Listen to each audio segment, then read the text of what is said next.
Welcome back, beautiful souls, to our 13th episode of Spirituality with Kayun.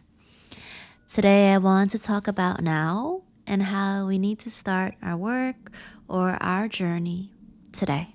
Last week, I shared with you how we can manifest what we love into our lives. Anything that we see in this world, everything that we see in this world, begins with a thought first. But that's just the beginning. Ideas and thoughts are great, but alone they are nothing. It only means something when we act upon it. After having that mental clarity and direction, we need to execute it and make it happen. Oftentimes, I find myself saying, I'll start tomorrow. Whether there's a new goal, new routine, new resolution, new diet, new project, I can be a big procrastinator when I'm not motivated. But after a while, I've learned that procrastination is the greatest thief of time. It can keep us from having everything that we want in life.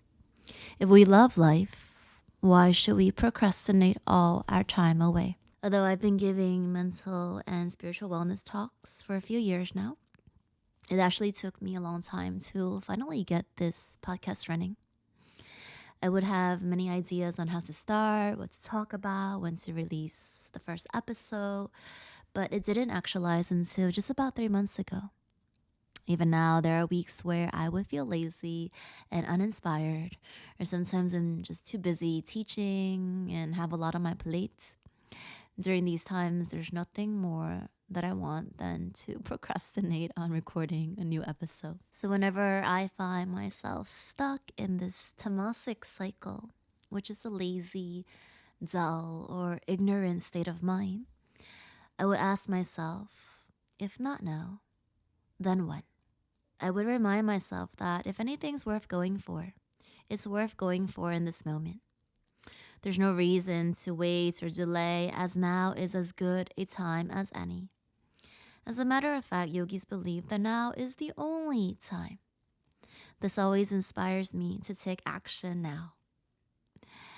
This also reminds me of a verse in the Bhagavad Gita, which is an important yogic scripture. Krishna, who taught the basic principles of life in this text, he said, "You should perform prescribed duty, since action is superior to inaction." So any action is better than no action, especially if we've been feeling stuck or in an unhappy situation for a long time. If we fail, we'll still learn a lesson from it. But if we don't start at all, we'll never move forward.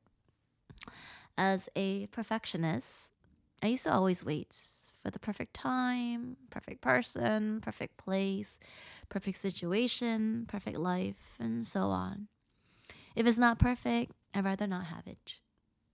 But over the years, I've learned that there's no such thing as perfect.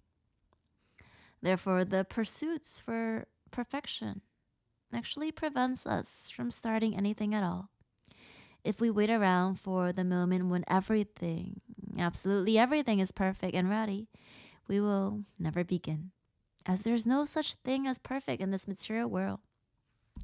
Everything is actually a work in progress towards spiritual perfection one day. Learning to embrace and accept imperfections helps me further my journey on both worldly and spiritual paths. The Yoga Sutras of Patanjali is another ancient scripture that I believe all yoga practitioners should study. It teaches us the practices of the philosophical system of yoga. Patanjali, the great sage who compiled the Yoga Sutras, taught us the instructions and the techniques to reach the final goal. If you've been practicing yoga for a while, you probably realize that yoga is beyond this physical practice. It is an ancient map for an internal personal exploration of the self. It teaches us what is real. It makes us contemplate on the meaning of life, and it helps us dive deeper within to discover the reason of our existence. The first statement in the Yoga Sutras begin with Atha Yoga Nushasanam, which means now the teachings of yoga begins. Interestingly, not only does this statement begin with the word ata, which means now, but it is the first word of the scripture.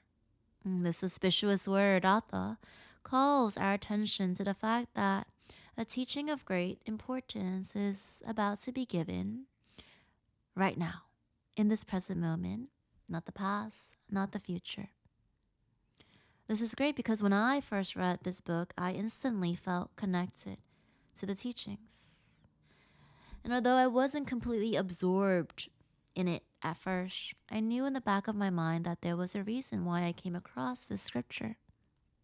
For me, I felt like it was a calling or a sign to take action and embark on this journey, or simply to just be here now. This first sutra or statement is a call to action. It is a wake-up call for those like myself who have felt tired from material living and want to find inner peace, but lack motivation to start. It reminds us that we don't need to wait for an opportune moment and can begin our practice or our work under any circumstance and at any point in life. We can also learn from the sutra that life starts at this moment.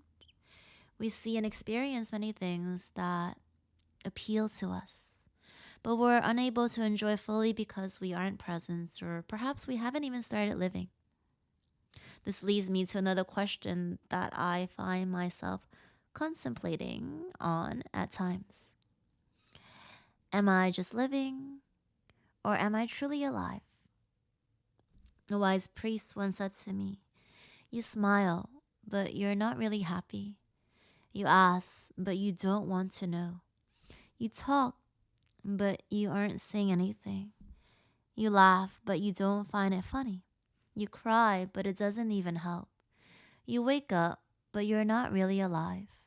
You sleep, but you aren't resting. You are alive, but you're not really living." And after hearing this, I felt motivated to find what makes me come alive. I do believe that this world needs more people who have come alive. It is only then can we live life to the fullest. Lastly, let's keep in mind that the secret to getting ahead is getting started. Just begin anywhere. Most of the time, the path isn't clear anyways. When we take the first step, the other steps will become clearer. If we want to do yoga, we can start with some stretches to open up the body. If we want to meditate regularly, we can start with 2 to 3 minutes of silence every day. If we want to write, we can start with a lousy first draft. If we want to hike up the Himalayas, we can start with some easy trails. Begin small with what we have now, with where we are now, and with what we can do now. So, when will you take action and start this beautiful journey of yours? Thank you all for listening. If you have any sharing, I would love to hear your thoughts, comments, and suggestions. Find me on Instagram, KUN_. Have a great morning or evening wherever you are. The lights within me bows to the divine lights within you. Namaste, everyone.